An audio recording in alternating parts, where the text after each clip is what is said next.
Thanks, Nadia. So it's my great pleasure to introduce Dr. Daniel Raftery from the University of Washington. Dr. Raftery is currently a professor in School of Medicine in Seattle. He received his PhD from Berkeley and was previous professor of analytical chemistry at Purdue, where his group began his research in metabolomics in 2003. That's actually when we started to collaborate on an interdisciplinary project as a cancer care engineering. So Dr. Raftery's current research program focused on the development of new analytical methods and application to a range of clinical and basic science studies in metabolomics. He is also the founding director of the Northwest Metabolomics Research Center at UW-Medicine and works with more than 50 research groups per year on a large variety of metabolomic studies. Today, Dr. Raftery will talk about the opportunities and challenges for using metabolomics data for biomarker discovery in colon cancer. So please join me in welcoming Dr. Raftery. Thank you very much, ma'am. Let me share my screen here.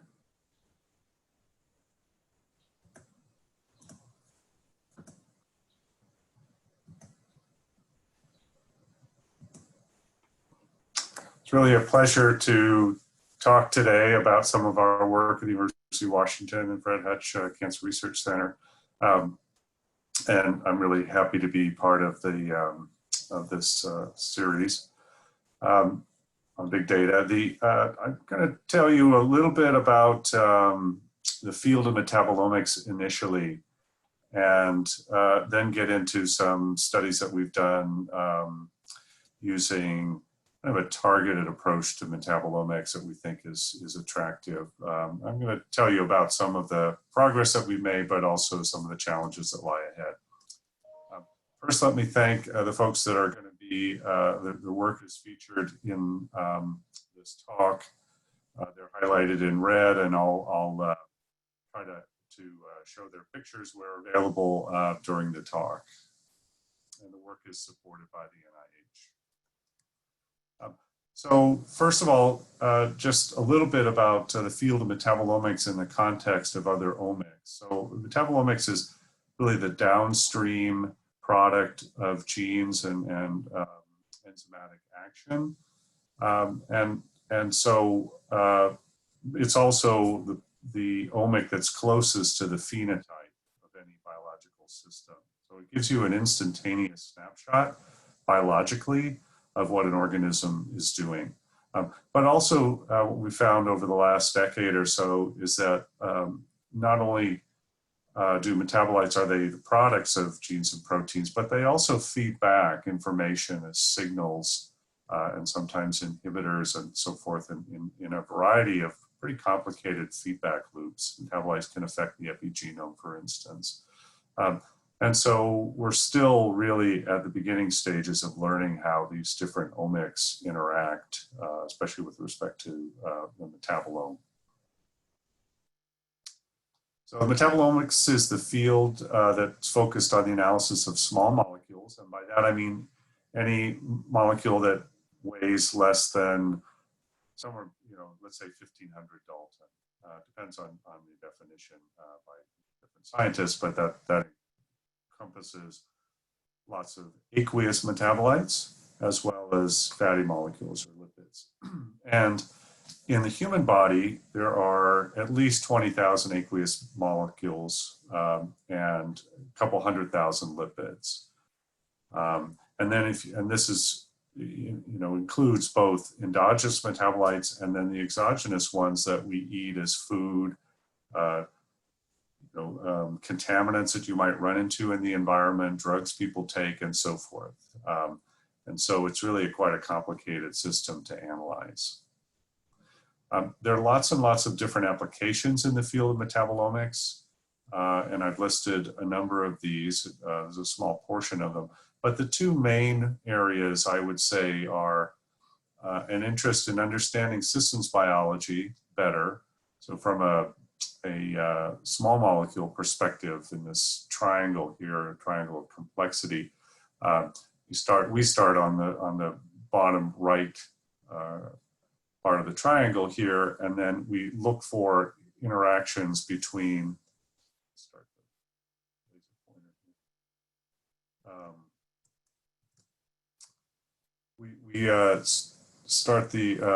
we look with perspective from the metabolites and then try to understand interactions between the metabolites, proteins, and genes, RNA, and so forth, as well as how the metabolites are organized in pathways and how those pathways interact. And related to the understanding of systems biology is a drive to develop better drugs for a variety of disease states, including cancer, which we're very much involved in. That's a large, obviously a large financial driver, and pharmaceutical companies are very much familiar with the field of metabolomics and what it can do to help discover and develop new drugs. The other big area in metabolomics is the discovery and use of biomarkers, which is what I'm going to focus on today. And you know, the promise of biomarkers is the idea that you can have a variety of indicators of early disease, therapy monitoring, therapy prediction, outcomes predictions, and so forth. And so there's a lot of interest in developing a whole host of biomarkers for a variety of different biological states, including diseases. And then, but on, you know, along with that, there are a lot of challenges in terms of not so much the discovery, but really the robust validation of these biomarkers. And that's something I'm going to get into a little bit later in my talk. So a brief history, metabolomics in a sense was discovered either by the Chinese or the Greeks, depending on whose story you believe, which was the earliest, but probably, you know, similar time in both areas, both parts of the world. The observation that there were ants crawling all over certain people's urine, which was found later to be sugars or glucose primarily in diabetics. But then you have to move, you know, almost 4,000 years ahead in history to where certain labs, especially in Germany, were identifying what these small molecules actually were. And so these are, you know, identification of various metabolites. Really, the field started to get a big boost in the 30s, 40s, and 50s when an understanding was developed of the metabolite pathways and how the metabolites were related through enzymatic action using carbon-14 tracers. And then we have to wait for some more analytical developments in mass spectrometry and NMR before the field really was born in the 60s.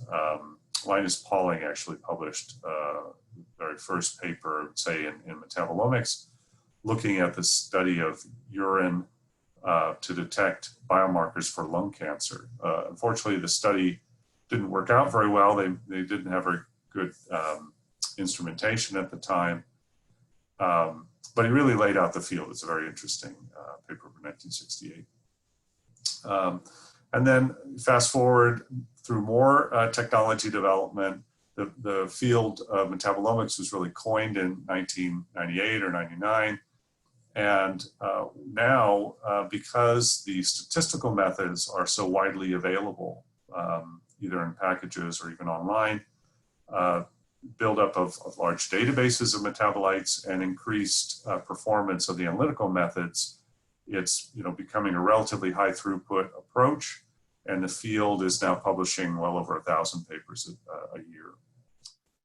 So the challenge is that metabolism is really complicated, and so here's a partial list of, you know, drawing of the metabolites and their relations and the enzymes that connect them.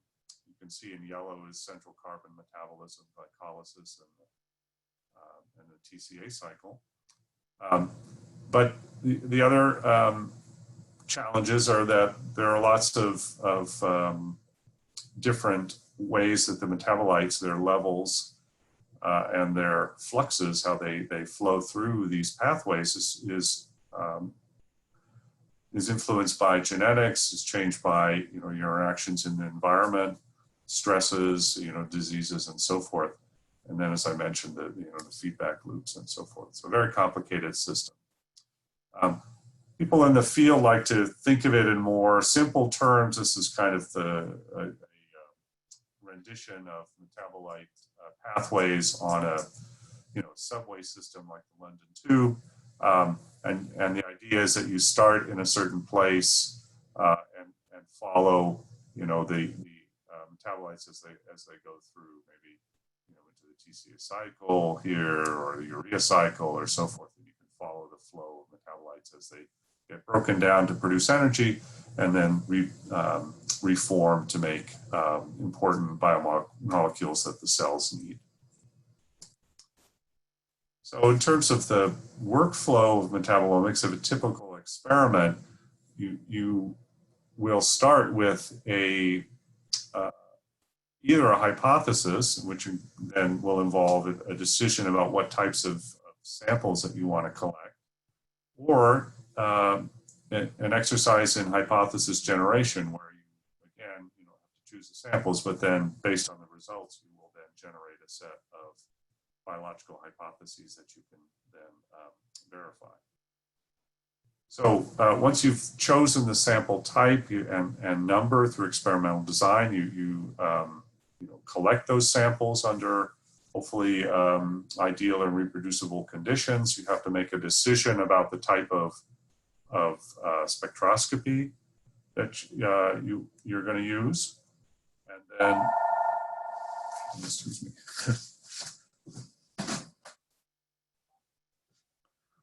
And then you have to make a decision whether you're doing a biomarker study and you are going to be using some multivariate statistical analysis, or whether or not you're going to investigate the... Hello, you've reached 206-453. I apologize for that.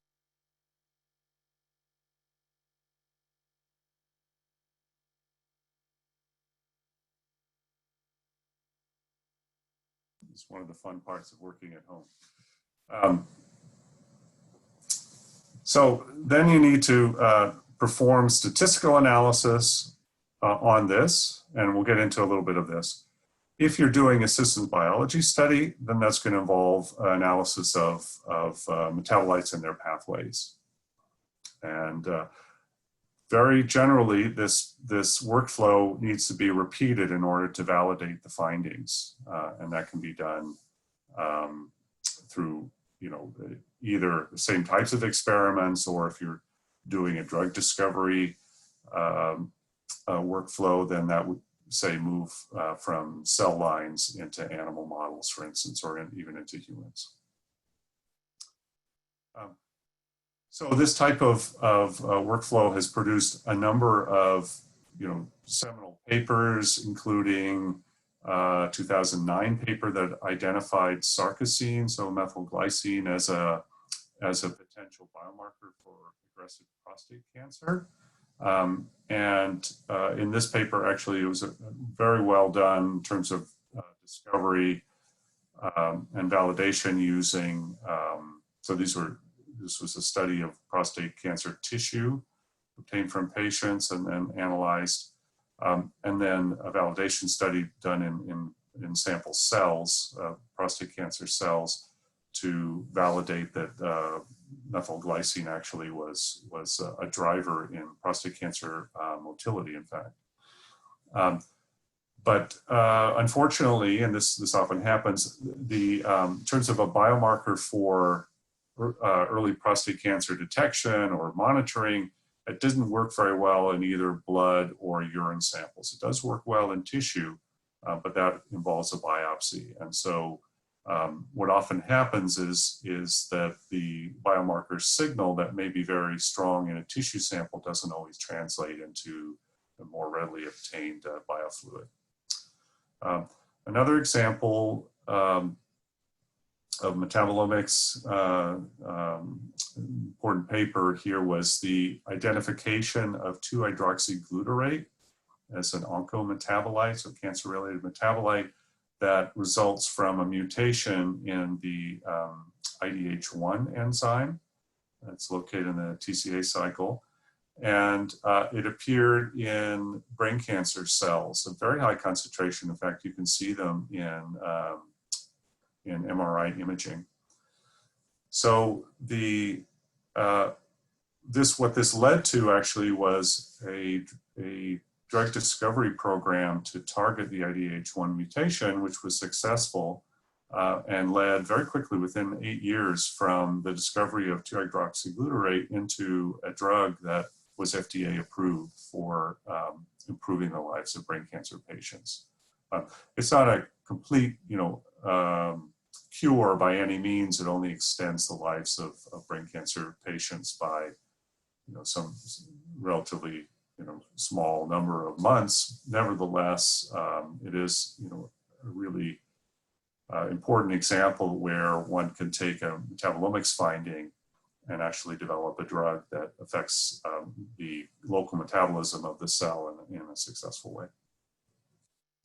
And then as another example here was an early study that showed that lipids in the blood could be used potentially to identify early Alzheimer's patients. And this study found 10 important potential biomarkers that were all lipids, and they put them together in a panel that was able to predict Alzheimer's disease, comparing normal controls to patients with significant cognitive impairments with about 90% accuracy. However, when they went to validate this study, they found that most of the biomarkers that they had originally identified didn't work so well, and this has been a recurring problem, not only in metabolomics, but in other omics as well. So the translation process, at least in metabolomics, is relatively easy to do the biomarker discovery now with the tools we have, but it's really this validation step where you need to collect samples from subjects in other locations and have all the metabolite levels and the algorithms work out so that you still get the same or similar performance that you did initially. So there have been lots of efforts, lots of companies started to commercialize these, but by and large, most of these have not been particularly successful. There are, some panels that show some improvement, but in terms of blockbuster tests, for instance, early cancer detection or Alzheimer's or something like that, those are still in the future. So let's talk a little bit more detail about the metabolome and how we measure it. It's vast. We don't actually know all the metabolites that can be detected in the human body, for instance. What we can do is profile a few thousand of these, and that's called global profiling. And then if we want to be more specific, now there are challenges with identifying the names of lots of these metabolites. And so when we want to have more confidence in terms of the identities, we'll often build a targeted profile, which generally focuses on a smaller number, maybe up to a few hundred. Then if we want to, and most of these measurements are made in a kind of relative quantitation mode. Now, if we want to be more quantitative, we're going to have to shrink that panel further. And right now, for at least aqueous metabolites, the limits are somewhat less than 100. And then if we want to measure the flow of metabolites, that's even more challenging. And so right now the limitations are such that we really are only measuring a single pathway or a couple of pathways. And so those numbers are in the 20s to 30s. There are some areas where we've made more progress in terms of quantitation. So lipids tend to be easier to measure, and they behave similarly in a single class. And so it's possible to quantitate essentially all the lipids in a class by using a simple method. And so we can quantitate hundreds and hundreds of lipids now. And there are also some variations. Globally optimized targeted mass spec is a method that we've used. There's other methods that try to combine the best of global profiling and targeted. But generally, this is sort of the lay of the land here. If you want to get more quantitative, you're going to measure fewer metabolites, but of course, everybody wants more, right? So that's the challenge of the field, is to measure more metabolites and do it quantitatively. At our center, we do both global profiling and targeted. We built a lot of targeted methods because many of the researchers that we work with have specific biological questions, so they may want to know something about bile acids, and so we built a bile acid panel of 55 bile acids. Or there's interest in the tryptophan pathway because it has to do with a number of diseases and immune response and so forth. And so many of these panels have been built for, as the biology has interest in biology has changed, then specific metabolite classes have come to the forefront. But generally, we're work very hard to try to improve these panels, be more quantitative, measure more metabolites, and understand the metabolic processes that are going on in a variety of different systems that include cells and biofluids, tissues, and so forth. The tools involved, there are a range. So they're different, unlike, say, genomics, where you have one or possibly two platforms. In metabolomics, there are lots of different platforms. So there's nuclear magnetic resonance, which is a very reliable method, but only detects a small number of molecules. Very stable, though. You can measure the same signal today, 6 months from now, a year from now, you're going to get the same result. And then there are two main flavors of mass spectrometry. There's liquid chromatography mass spec and gas chromatography mass spec.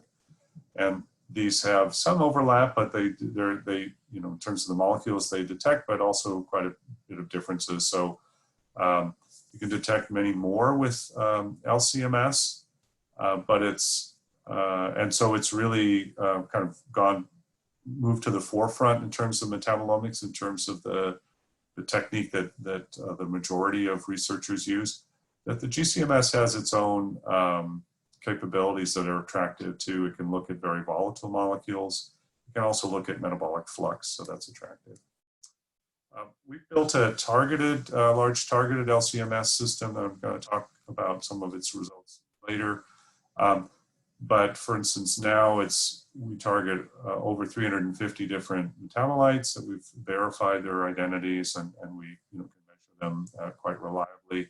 There was about 60 different pathways defined by the pathway database in Japan, and it's built for high throughput, meaning about 30 samples a day, which doesn't sound like a whole lot, but if you run for a couple of weeks, you're talking about a few hundred samples, and that covers most studies. There are some studies in the metabolomics field where the samples numbers run in the thousands, but most are smaller than that. And the reproducibility, the coefficient of variation, is about 6 to 8% per day, so pretty reproducible. We also use a quantitative lipidomics platform. I was mentioning this before. This one focuses on 13 different lipid classes, and it's quite reproducible and actually has absolute quantitation. So the accurate concentration it measures is good to within about 10%. So very, very useful, because with absolute quantitation, you can combine different studies. If you know the concentrations of the molecules you're measuring, then you can measure different samples in different labs. You can combine those data, do meta-analysis, and so forth. And so the field is slowly moving towards more quantitative measurements. But part of the challenge is that most of the metabolites that we measure, that at least are soluble in water, don't have internal standards for them. And so it's a lot of work to quantitate them. So in addition to target analysis, we do a lot of global profiling. And one of the challenges here, I'm showing the total ion current on the top, and you can see looks relatively simple, but when you break it down into the individual metabolites that come in at different peaks with different masses at different times, it's a pretty complicated problem. And you have to decide, what is a peak, what kind of threshold do you want to go down to include it. There are contaminants here from solvents in the environment and so forth. You have to weed those out. So, a big question is, how do you want to characterize this data? And so one of the things that we've done over the last couple of years is work on some methods to, one, identify unknowns, which, the data here don't tell you immediately what these peaks are. You have to identify them. And so part of the challenge is that most of the molecules that we detect, we actually don't know the names of. They don't appear in a database, or their peaks are just hard to match up with existing molecules in the database. So there are some groups that have developed some new tools along these methods. So the most straightforward way is to compare the mass and the time, the retention time when the molecule comes out of the chromatography, as well as some additional peaks that correspond to adducts or isotopes. All of that can be matched to a database, but often that's not enough. And so there are methods now that are being developed. Here's two examples. One is called Classifier from UC Davis that adds an additional category to the metabolite. So it doesn't directly identify those unknown metabolites, but it tries to associate the metabolite class, whether it's a fatty acid or a sugar or a lipid or amino acid or something like that, which can help in terms of identity. And you can come back later and do a more detailed analysis if it's really important metabolite. The other method that has gained a lot of traction is molecular networking from UC San Diego, and that uses correlations to bring together metabolites that have the same mass spec properties, that have spectra that look very similar. They may be related by, say, the loss of a CO or CO2 group or a water group or something like that. And even though you may not initially know the names of all the metabolites in a particular cluster, one of these red clusters, for instance, if you can name one of them, and that could be in your data set or somebody else's data set, then that's going to help you, tell what type of molecule this is. The identification of one in that cluster means that there's a good probability you can identify many more in that cluster. And so that approach has been widely used and developed now by a number of groups are adding to the capabilities. We've been working on data quality metrics to try to improve global profiling. And one of the challenges we see is that it's sometimes hard to tell how good the data are that you are taking or appear in a paper. And so we think that by improving the data quality of metabolomics will be pretty helpful. And so we're developing a set of kind of what we hope are going to be relatively comprehensive metrics. And the way we've done the experiment is to run replicates of quality control samples. So this was just a pooled human serum sample. And typically when you run metabolomics, you run your quality control samples, then a series of biological samples that you're interested in, maybe 5 to 10 of those, and then you put another quality control or quality control samples after that, and you keep that repeated pattern. So you intersperse the quality controls with the real biological samples of interest, and that way you can both examine how the experiment is going and then also correct normalization and so forth using those quality controls. There are a lot of methodologies there. I won't get into the details of that, but that's an important part of pre-analytical data treatment. So in this experiment, we just ran the quality controls individually, together as to generate a data set. But in a real life experiment, let's say you would collect those quality controls across a real study. And that if you had 50 replicates, that would mean that you're probably running somewhere between 250 to 500 biological samples. Anyways, we ran it on 2 different instruments of the same type, 2 high resolution time of flight instruments. And we looked at the positive data, and then we processed the data in a couple of ways, and then required that each feature or compound had at least 2 ions associated with it. So we wouldn't see just contaminants with a single ion. And we developed these 5 metrics. So one is the reproducibility and the chromatography. So when the molecules come out off of the column, go into the mass spec. The number of metabolites that we detected and identified was another important metric that many people use. Missing values we think is really important. And so we developed a metric for displaying missing values as a percentage of the detected compounds cumulatively there.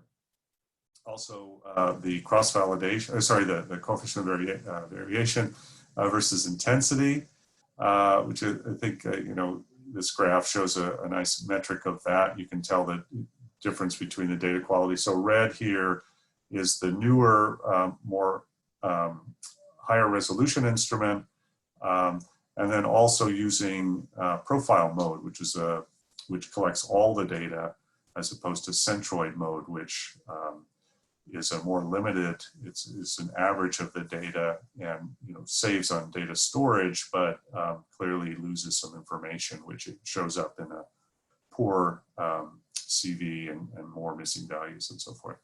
And then we also looked at the interclass correlation as a more sensitive method to describe the data set. And then there are actually more details here. We actually looked at the distributions and so forth. And so this paper, which is currently under review, the purpose is to really start a conversation about what are the metrics that we want to measure, and then provide the software that would allow people to run their QCs through this and generate these plots, and then a summary table to kind of evaluate their data as it comes off the instrument. And then it would also allow some for instance, optimization of parameters that you could get quick feedback on in terms of how your instrument is performing and how to improve its performance, or if you want to make comparisons across instruments, or just a report in a publication as, say, supplementary information, how good the data run was. And so that can give confidence to the people reading the paper that the data quality is good. So a lot of uses of this type of approach. In terms of the typical data flow, I was talking a little bit about this. So we collect a lot of data. The challenge is to identify what are real metabolites and put the proper names on them, and that has issues with false positives and false negatives and so forth. And then typically we're going to do a statistical analysis of this to get the most interesting metabolites. And some people will only deal with the identified metabolites, and some will take all the data and then worry about the naming of metabolites after they've done the statistics. Normally what we find is that there are no strong enough biomarkers to differentiate biological states typically by themselves, unless it's somewhat of an unusual case. And so these metabolites are often put together in panels to improve their performance. One of the methods that's most popular in metabolomics for statistical analysis is a supervised method. So we are attaching labels to each of the classes, for instance, control or case. So it might be healthy control or cancer or something like that. And then what PLSDA does is it tries to fit a model. So Y is the class variable here, so 1 or 0. And then the X's are the metabolite levels or concentrations. And then the B's are the fitting coefficients. And so the way this is normally done is that you set up a training set of samples. You may set aside a number of samples within your collection as sort of a test sample set. And then you train the model on the training set and develop the coefficients and which metabolites you want to measure. So you can measure all of them, but generally it's better to use what we call a penalized method, where you limit the number of metabolites that are going to be in the model. And then once you have the model, then you want to test it on those set-aside samples. And generally the performance is somewhat worse, hopefully not too much worse. If it is a lot worse, that means you've overtrained the data set. But ideally, that test set of samples comes from an external set. But often in the beginning, it's just the set of original samples of which a portion are set aside for testing. This is an example of PLSDA. This is both NMR data and LC-MS global profiling data. And here we had a set of samples from healthy controls, patients with esophageal cancer diagnosed, or intermediate diseases, Barrett's esophagus or high-grade dysplasia. And what's nice here is that the two at-risk patient groups, Barrett's and high-grade dysplasia, come in the middle of the cancer versus control data. So you can see this best on the LC-MS. Here are the cancer patients in the solid diamonds. Here we've got the controls, and in the middle are the Barrett's and high-grade dysplasia. So that's kind of encouraging. However, that was the discovery set. When we went back and did a validation study, we focused on the at-risk patients because esophageal cancer is a relatively rare cancer. And so it's unlikely that you would screen everybody for esophageal cancer. And so what's normally done in the clinic is that someone who has an endoscopy and is diagnosed with Barrett's or high-grade dysplasia is then screened to make sure that they don't have esophageal cancer. So this is a comparison that we did later focusing on at-risk patients. And this is, should explain, this is receiver operator characteristic curve. So this is measuring the sensitivity. So this is the proportion of known cancer patients that we actually detect. And across the x-axis is the 1- specificity, or the false positive rate. And so what you want is a curve that goes from 0 here in the bottom left hand corner straight up to the top and then across. But that's obviously not what we see.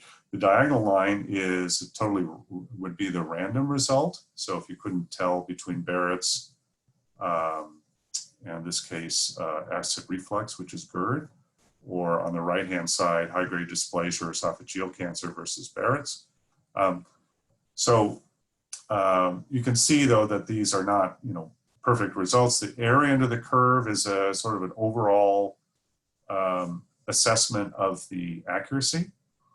And so in the high-grade dysplasia esophageal cancer result versus Barrett's, the accuracy is about 75%, which is not a bad result, but it's not really good enough to use in the clinic. You would need something more in the sort of 90% range.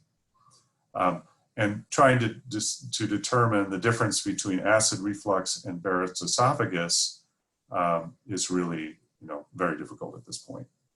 So we also found some challenges here in the sample collection. We found that patients whose samples were collected in the clinic versus ones were collected at home also showed some differences, and that's not unrelated, but an additional difficulty in collecting and analyzing metabolomic samples that people are just starting to get a handle on. So, overall, in terms of biomarker discovery and validation, we find, many people find, that discovery of potential biomarkers in relatively small sample studies, we're talking up to a few hundred samples, is relatively easy because there are lots and lots of metabolites that we can measure, often more than the number of samples. And at the same time, the statistical methods like PLSDA or many others are very powerful, and so it's not hard to find, you know, a number of metabolites that show pretty strong statistical significance. And there's an opportunity here for what I call mismatched sample sets, so samples that were collected under different conditions, say for the cases of the controls, to give a signal or parent signal, and that is you know, pretty problematic because you know that's not going to validate. Next, you know, what we find is that the validation is very challenging, and that's in part because the biomarker signals in metabolomics are generally relatively small. So the difference in mean between the cases and controls is often less than the variation or the spread of those signals within the control group or the case group. So delta mu over sigma is often less than 1. There's also, the statistical methods are very eager to please in a sense, and so it's very easy to overtrain your data set in the discovery phase, and so the performance often degrades. And then another difficulty that I think people are just starting to understand is that it's very difficult to make a discovery set and a validation data set match in terms of the subjects, the patients that you're using. And that's because the patients come along with all sorts of clinical and demographic variables that affect the metabolite levels. And so you may think that you're just trying to discover and validate, you know, something for colon cancer, but actually you've got their age and gender, lifestyle, diet, all those kinds of other factors that come in, and it's literally impossible to match a patient by patient, you know, one patient in the case and one in the control with all the same characteristics. And so those mismatches come along and make the validation particularly difficult. And then finally, you know, even if you're able to get the markers to validate, you know, there are other hurdles that, you know, in the translation process. You've got to make sure that it's an important discovery and it's actually going to change clinical practice. What happens if you have, you know, rates of false positives or false negatives that are too high? What does that mean for the patient? And then ultimately, is, you know, insurance or anybody going to pay for this? And so these are true across, you know, almost any biomarker study, but in metabolomics, you know, they've caused sufficient barriers that, you know, there haven't been a whole lot of biomarkers translated. But as we learn more and improve, you know, these various stages, then I'm hopeful that we're going to be able to cross those barriers. So let me talk to you a little bit about, you know, a real example of how this process works. So this is using a targeted LC-MS metabolomics approach to identify colon cancer biomarker candidates. And this was some work done by Zheng Shu, who was a postdoc in our group some years ago, is now assistant professor at Ohio State University. And the reason we're focusing on colon cancer, it's the number 3 leading cancer in the US and a huge number of deaths caused by it. And the real focus here is to try to identify colon cancer early, if not to prevent it, but because the early detection has a much better survival rate. So if you have localized disease stage, you know, 1 or 2, basically, then your survival rate is 90%. But if it's metastasized, you know, you have a 10% survival rate after 5 years. And the positive news, I guess, about colon cancer development, it takes a long time to develop, so there's plenty of time to identify it and excise a polyp or precancerous lesion. There are also a number of risk factors, that some of which we can change, diet, smoking, and so forth, but others, you know, are certainly built in to our genetics. And you know, the environment, for instance, is even a driver of colon cancer. Diet is probably the most important. There are a number of screening tests already available. There is one blood test that is moderately effective, but the gold standard is really colonoscopy, which nobody really wants to do. And then there are several different stool tests that have been developed over the years. The problem with colon cancer detection is that generally for some of the early stool tests, fecal occult blood test and the fecal immunoassay test have been relatively low sensitivity, meaning they only detect a fraction, smallish fraction of the actual colon cancers that are there. Colonoscopy is invasive. You've got potential risk of complication. And as a result, most people don't really want to get a colonoscopy and often don't. New development starting in 2014 was the combination of the fecal immunoassay test with some genetic mutations. And this is what's called a Cologard test. And it shows in this rock curve here, the blue line is the FIT test, and the red, when combined with the FIT test, improves, the Cologard test improves the situation. The red dot is where the test is operated. In other words, it detects about 90% of colon cancers when they're there, but it's got about a 12 to 15% false positive rate, meaning that those patients are then referred on to colonoscopy. And the challenge here is that in order to get FDA approval, they had to run a 10,000 patient trial. It cost $100 million. So it's really kind of set the gold standard, which is, it was successful, but it also means that, other screening tests are probably going to have to try to do this too. So it's a very high bar, as you can imagine. And you can see the performance was, they traded off extra sensitivity for more false positives, because the FIT test is really the one that does most of the work, but then the gene mutations that they pick up, does add to the sensitivity when traded with specificity. We know that that cancer alters metabolism, and so it makes sense to look for altered metabolism as a driver in cancer, and also potentially for, that would motivate the search for metabolic biomarkers. And the main evidence for this is the Warburg effect, was discovered by Otto Warburg back in the 1920s, and basically describes a shift from the production of ATP from oxidative phosphorylation to glycolysis, where the substrates then are used for the cells to proliferate. And this Warburg effect, is used in PET scans. Actually, it's the basis for PET scan. But there are many other now. More recently, there are many other discoveries in cancer metabolism where cancer alters the metabolism, glucose to fatty acids, and so forth. And so, there's glutamine is taken up in the TCA cycle, for instance.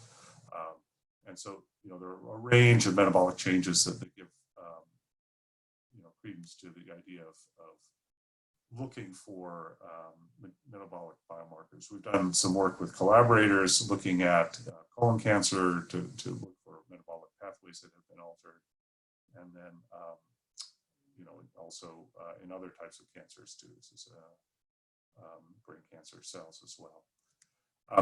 So, with that motivation to look at metabolic changes, we decided, rather than looking at a global profile, which others had done, but had trouble with metabolite identification often, or validation, we decided, well, why don't we look at a set of metabolites that we know very well, and then we can you learn some additional information about how these are changing. So at this point, at the time that we did the study, we had about 160 metabolites on our panel. It's grown more than double now, but it was a very stable platform in terms of the reproducibility. Coverage was pretty good. We were covering about 30 metabolic pathways at the time, and the reproducibility here, per day was quite good. There was a little bit of drift in the instrument, which we were able to correct using quality control sampling. So it's a stable platform. The study involved 234 subjects, 66 who had colorectal cancer, 76 with polyps, and 92 healthy controls, and they were matched for age and pretty well matched for gender, not perfectly, but not bad. Different cancer stages, and we had both colon and rectal cancers. We did univariate analysis, so calculated p-values and looked at the individual ROC curves. We did multivariate analysis using PLSDA, as I described. And we also did some cross-validation. I'll describe that. So the p-values, one thing to see here is that there actually were, a large number of statistically significant p-values, at least without any corrections for multiple testing.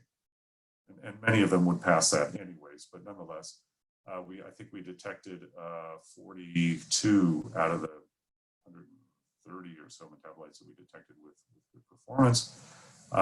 So a large number of metabolic changes. The challenge here is that many of these changes were relatively small. So histidine, which our lowest p-value, had a full change of 0.81, so only a 20% change in its level. And so as a result, there are, that's one of the challenges, is that many of these metabolites don't change very much because these are metabolites in the blood, they're under homeostasis. And so we're talking about relatively subtle changes. Another challenge here is the best biomarker, again, histidine, had an area under the curve of about 72%. So by itself, it's not going to be a good enough biomarker to be used for screening. But we can combine these metabolites and see if they work together. And in fact, they do. So if you use PLSDA and you calculate the ROC curves based on detecting the difference between cancer and normal, you get an area under the curve of about 0.9, which is not quite as good as a Cologard test, but it's a pretty good start. Interesting enough, we were also able to detect the difference between cancer patients and polyp patients.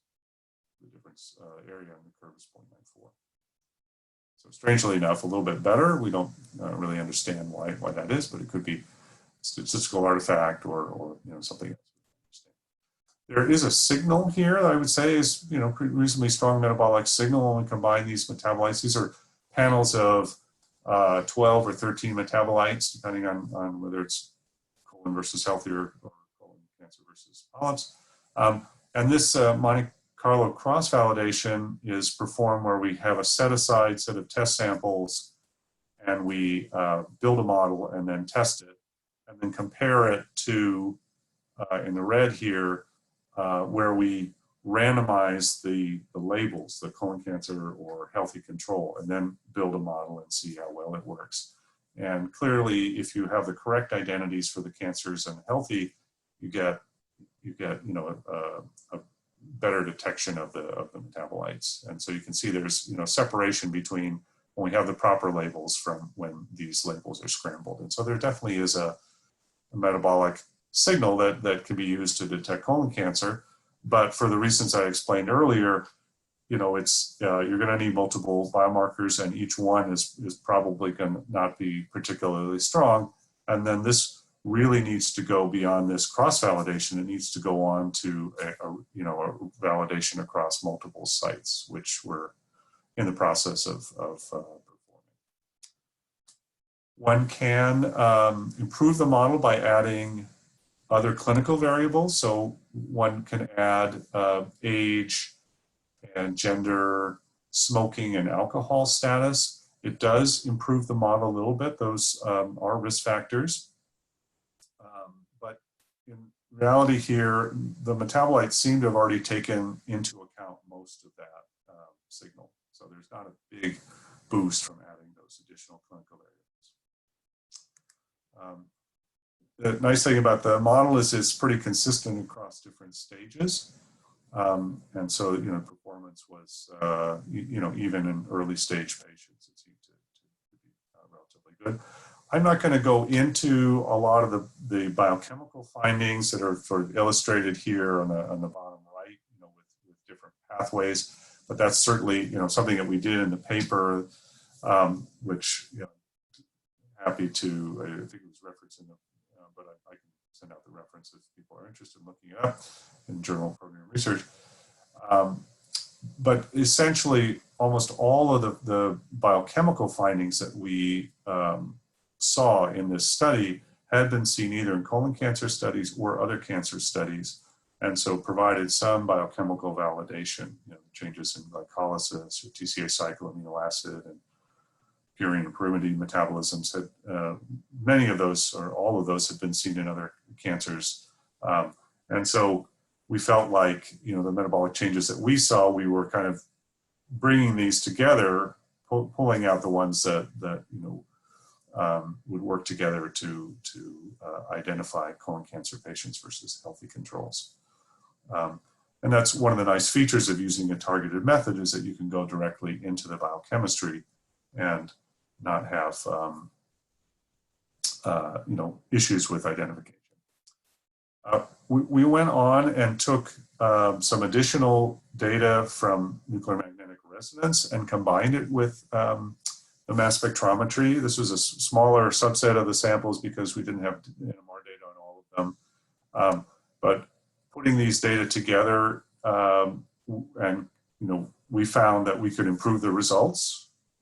So we compared the NMR data alone, the mass spec data alone, and then the combination. We used a backward variable elimination process where we made a PLSDA model with all the variables, and then we would drop the worst performing variable and then perform PLSDA again, and then just sweep through all the metabolites, dropping the worst one each time. And so that generates a plot that looks like on the left here. And so the accuracy, the overall accuracy of identifying the colon or rectal cancer patients could be boosted up to 95% using about somewhere between, say 30 to 50 biomarkers. But you can see the NMR, didn't do as well as the mass spec alone, but by combining them, you could improve the performance. And then we also got an improved performance trying to differentiate polyps from healthy controls. That would be a really fantastic test if you could do that as well. That's still not good enough performance, I would say, to do that. It's about 75% overall accuracy when you combine the NMR and the mass spec data. But it's not bad. And when you compare those data to the Cologard test, that has an overall accuracy in the same range. So again, none of these tests are really high enough performance to start using them, but they're a good start. And we're hoping that as we learn more, we may be able to improve their performance. The last bit, I want to spend a few minutes on some work that we're doing in collaboration with Bren and Bao. We're trying to understand what it is that's causing these metabolites to move around, that's causing the validation to be such a problem when we go across sites, and then also is causing problems when we collect samples and how we treat samples and things like that. And so if we can understand those, model them, and be able to correct for some of these confounding variables, then we hopefully will be able to improve the performance. And so what we're going to do here is, instead of using the PLSDA model that I described, with the case control here on the left and the metabolite levels and the fitting coefficients, we're going to invert this. So we want to understand what the clinical variables are. So instead of using this this approach that we talked about earlier, we're going to use another statistical method called seemingly unrelated regression. And here what we're going to do is we're going to build these very similar looking expressions where Y now is, instead of a case control status, it's going to be a confounding, it's going to be a metabolite level. And the confounding variables are going to be the X's here. So we're going to try to model the metabolite level on the left with the confounding variables like age and gender, smoking, alcohol status, and so forth. And what's interesting is that we're going to have a number of different metabolites, up to 100 or more, possibly, an equation for each one. And normally these would be independent, except that unless we've done a perfect job of describing all of the confounding factors, there are going to be some in this error term that we haven't described. And if these error terms are correlated, then all of these equations actually need to be treated as a system. And so this was the basis for seemingly unrelated regression, because they look like they're unrelated, but actually the error terms relate all of these equations. And so you have to use a two-step process to evaluate it. So in terms of the study here, we first did this with NMR. We had 24 metabolites detected. We had, again, a subset of the same samples, and smoking, alcohol, gender, age information. We then took the metabolite levels, and then we modeled those with the gender, BMI, smoking, alcohol status, and disease status, and tried to figure out which of these variables affected the metabolite level, and then did significant tests. And then we tried to evaluate whether those metabolite levels would then be useful for the disease detection, how much the disease detection really affected the metabolite levels, and then put them in groups to do the same thing. So what we found was that there were definitely large shifts, not too surprisingly, but from a number of these variables. This has been seen before, certainly.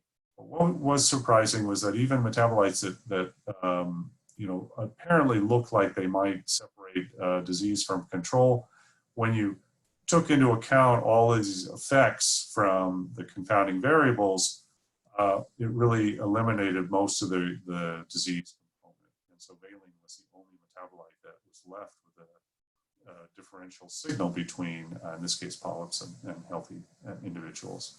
And what we had seen before was metabolites that looked different, but really it was because of individual differences in levels based on these confounding variables. However, what was promising was that, so I think it's important to understand these confounding variables. We also found that what was a good result was that when we put these metabolites into biological groups defined by their pathways, we could rescue some of the performance. And so just like we combine biomarkers to get stronger profiles, we can also do that here. This time we focused on specific metabolic pathways to do that. So you can see that reasonably low p-values for a number of these pathways. So I think that we can use the SUR approach and modeling to understand and strip away some of these confounding variables, and then we're going to need to construct these profiles in order to boost the performance. We went on to look at the mass spec data that we took and found some additional interesting effects here. In addition to the changes in the metabolite levels, similarly to what I showed you with the NMR, we also found that SUR affected the correlations. In other words, confounding variables are sort of built into the correlations of the metabolites because they affect the levels, and that is actually important to try to strip out the effects of confounding variables before you start reaching conclusions about how different metabolites and pathways are correlated with one another. We're actually in the process of really delving in deeply into a number of these pathway analysis, and so one of the collaborators we're working with, Jiang Dong from Xiamen, spent a year in my lab working on some of these things.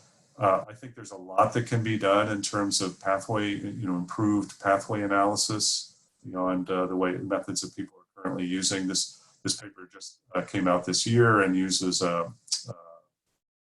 PLSA approach using multi-blocks to relate not only the pathway information, but what pathways are talking to each other, and gain some additional information on the metabolic changes seen in this colon cancer data set.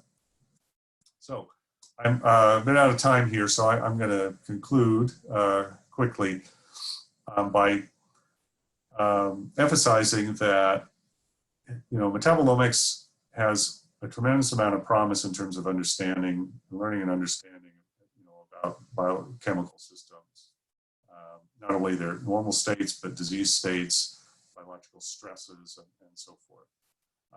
In terms of biomarker discovery for disease detection and therapy, monitoring, and so forth, it's pretty easy to discover biomarkers, but it's still pretty challenging to validate them. And we think that, improving data quality, as I mentioned earlier, is important. And that's why we've really focused a lot on a lot of targeted methods, but we're also trying to improve the data quality in global profiling. We think that that there are advanced statistical methods like SUR, but others as well, where the modeling of metabolites may allow us to account for confounding factors and improve the performance ultimately of biomarkers. And so I think that this is an area that has a lot of opportunities, a lot of promise, that if we can improve our understanding of what the metabolite levels are doing under different circumstances and model those, then I think we can really start to, discover what is a real biological effect and what is, something that we're less interested in terms of confounding, with the promise of improved biomarkers for a variety of different applications. And with that, I'll stop, and I'm happy to answer any questions that anybody has. Thank you so much. So that was a really, really excellent talk. And we do have a couple questions for you. So first, what are the limitations to measuring more metabolites versus measuring these metabolites quantitatively? Right. So the field is still very much struggling with, I would say, what the limits of how many metabolites we can measure. So for a while, I think there was an effort just to measure more and more peaks, okay? And people were measuring tens of thousands of peaks. But there have been more recent experiments where samples were labeled with carbon-13, for instance, or other isotopes. And if you take, for instance, E. coli or yeast, or a cell that reproduces quickly, and you run it through many passes with labeled media, then you essentially should be able to label the entire organism. And now if you do metabolomics on that and require that you're going to see a carbon-13 in the metabolite, and you can compare that with a normal yeast or normal E. coli, then the number of labeled metabolites is less than 1,000. Okay, so and people are debating how many that number really is, and maybe it's more complicated in more complicated organisms and whatnot, but it's not tens of thousands, right? It's a much smaller number. And so most of those 10,000s are really either isotopes or adducts or artifacts or contaminants and those kinds of things. And so again, I kind of stress this data quality. You really want to know, if it's 1,000, okay, it's 1,000, but we want to do a really good job of measuring those 1,000. And so, then in terms of trying to convert that into a targeted method, the challenge there is the instruments are probably not yet fast enough to reliably detect 1,000 metabolites, on a daily basis on a relatively, moderate size of samples. There are, in some special cases of lipids, you can do that because they're very similar and so forth. But, maybe in the next 5 years that will happen. So that's promising. The issue then is, can you quantitate all of those? And there are basically two approaches for quantitation. One is to get a isotope labeled standard of the molecule. So for glucose, a C13 labeled glucose, and then you put it into the, as you process the sample, you use that. and ratio the metabolite level to the isotope, and that gives you the concentration, right? So the problem is that isotopes are not available for all compounds. And so far, you know, so maybe there are 100 or so labels that people can get their hands on and not too expensive. That leaves many hundreds that you don't have. So then you can do external calibration where you know, add the normal metabolite and do that, but that adds, you know, then you got to run the experiment multiple times and so forth. So that's a pain. There are some people who are trying to use, we've tried this before ourselves, is, you know, if you fully label something like a yeast or E. coli, can you use that to measure the levels of other organisms? And it works really well if you're measuring E. coli or yeast, but it doesn't work so well if you're measuring worm samples or blood samples from humans, or, you know, because the levels are different and they don't match up. So, you know, I mentioned all these things. You know, it's a very active area. Things are getting better for sure, but we're not, you know, we're not where other omics fields are in terms of really understanding the full scope of the problem and really being able to do an excellent measurement. And it's because compared to proteomics, you know, proteins are all made of all the same amino acids largely. Okay, they get, you know, translated or whatever, transformed with, you know, post-translational modifications and so forth. But largely it's always the same amino acids, and so you can label them and you have an internal standard for almost everything. Here we need an internal standard for each molecule, and it just, you know, it's not very good. Thank you. And then, so how do you determine the molecules that you include in your targeted experiments? That's a good question.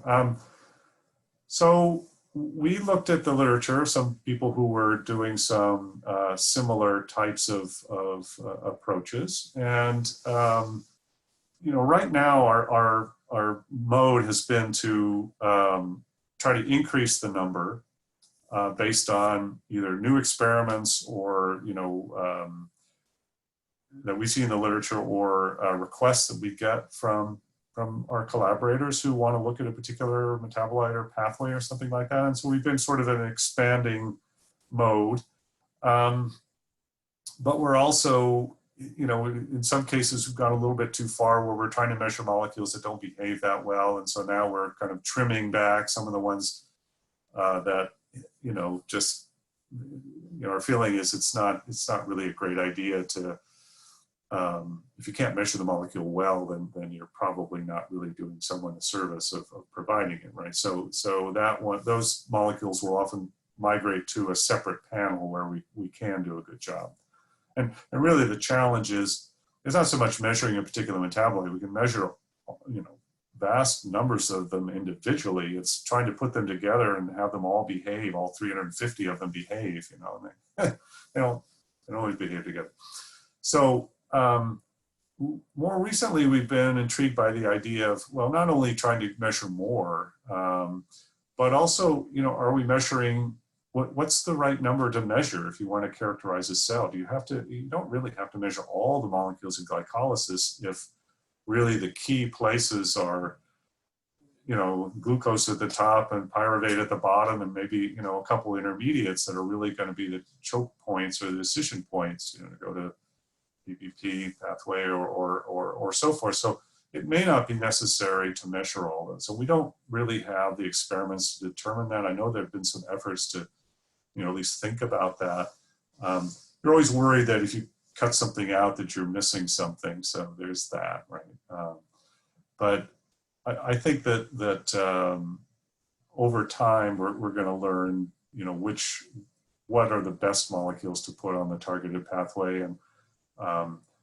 and still capture enough. I mean, there are, you know, certainly biologists want to know what's going up, what's going down, but then what's not changing is also important too, right? So you do want to measure some of these other pathways, but you may not need to measure 30 metabolites in the purine metabolism pathway if 3 of them are going to tell you basically it's changing, and now you want to do a second, you know, pass on an experiment when you get into the more details, maybe a flux analysis or something like that. Yeah, that makes a lot of sense. Thank you. And then we have another person asked if you would spend a bit more time on the SUR plot in the, I guess it was like a slide or two ago. So the colorful, yep, that one. This one here? I said, can you spend more time on the colorful plot of SUR in pathways? So I'm guessing the next slide. Okay. Yeah, so sorry, I was trying to keep to an hour roughly. So what we did is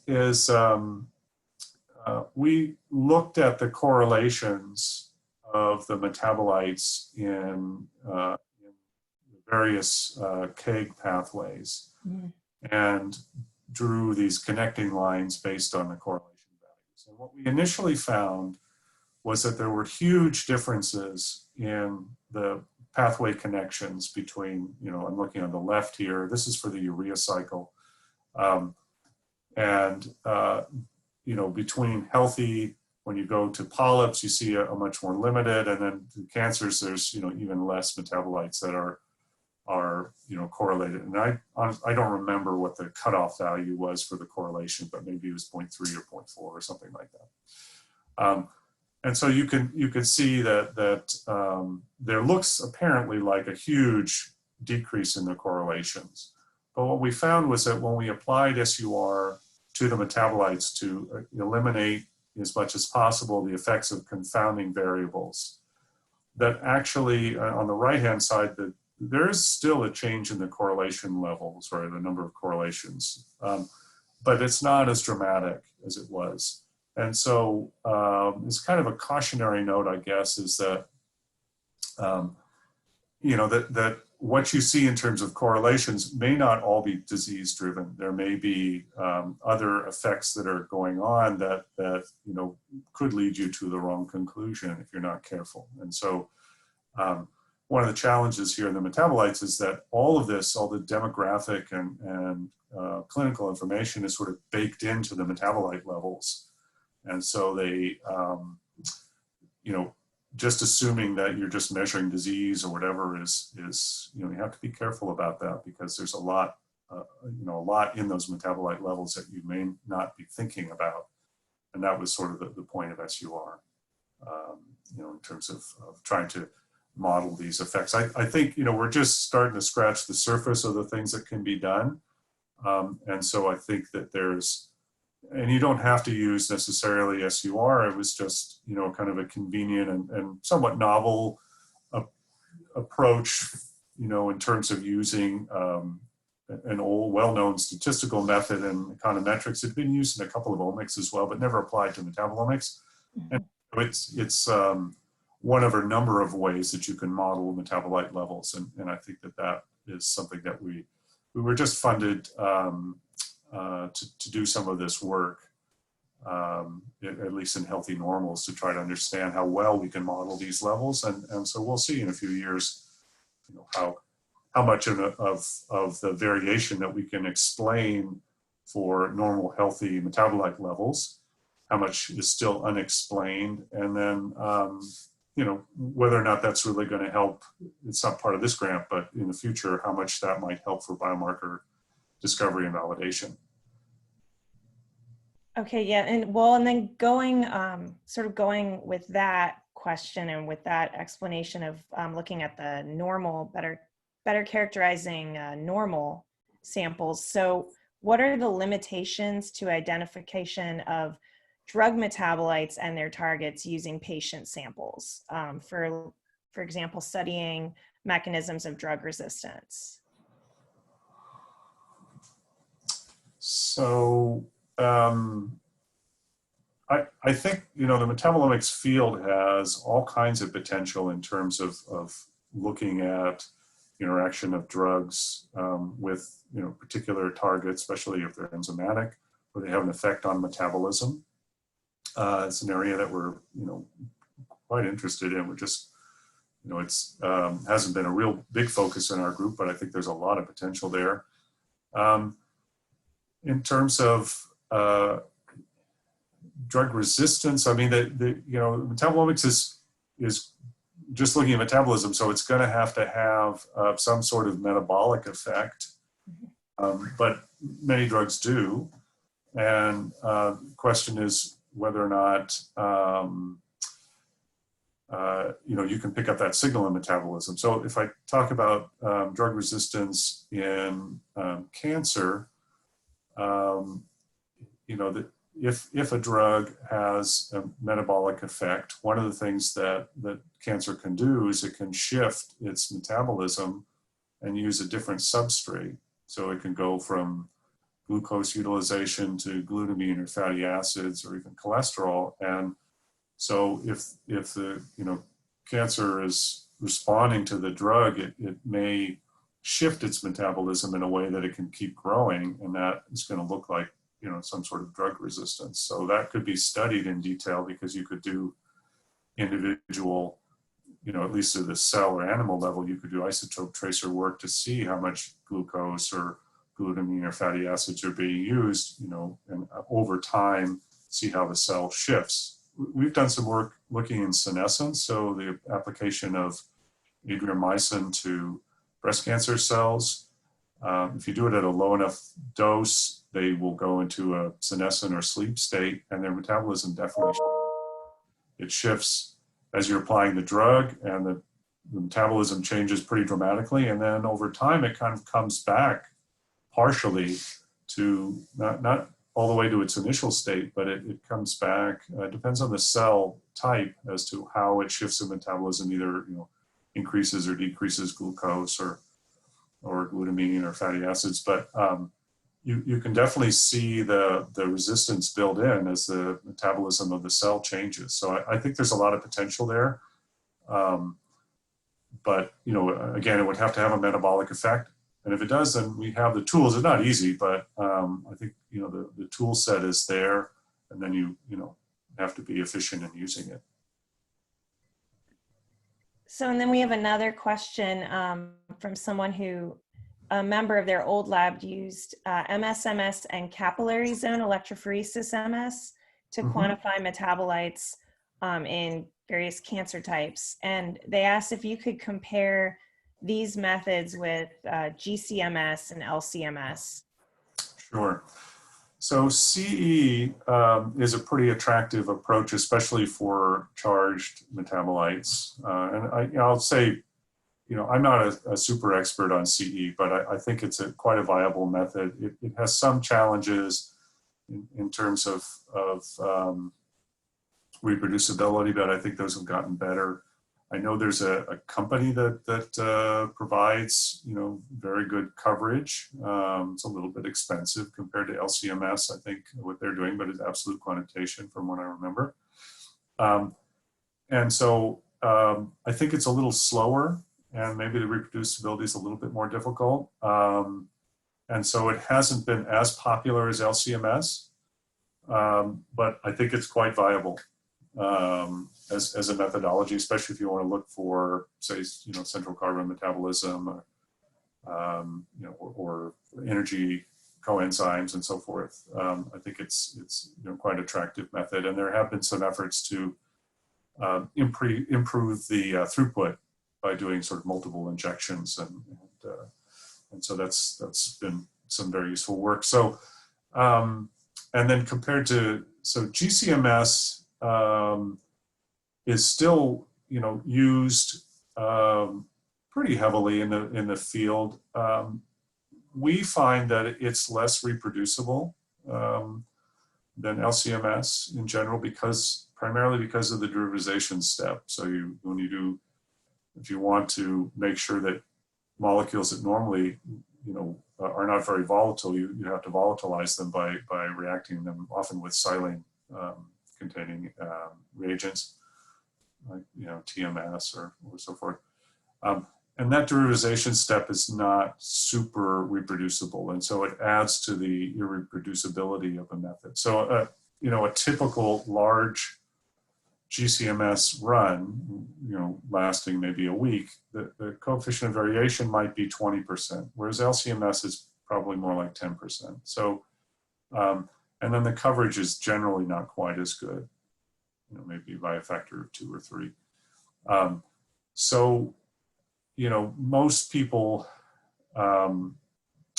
would prefer, I would say, LC-MS, unless there's specific applications. I mean, there's some places where, you know, if you're doing samples that have a lot of highly volatile molecules, then GC-MS is perfect for that.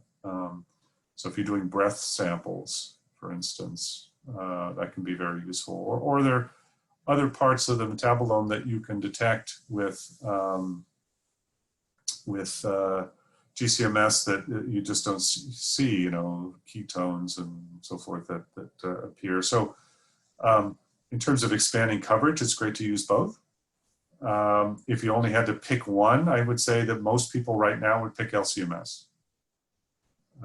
But that's not to say that you can't, you know, the biomarker may be hiding and only detected by GC-MS or an NMR. You know, I mean, it's impossible to predict which is going to be the best for your application. You know, without really going into what kinds of molecules you want to detect and you know what other people have looked at. Maybe you want to look in a different corner of metabolism, so that's perfectly fine. And then, you know, the GC-MS is great for looking at isotope tracing.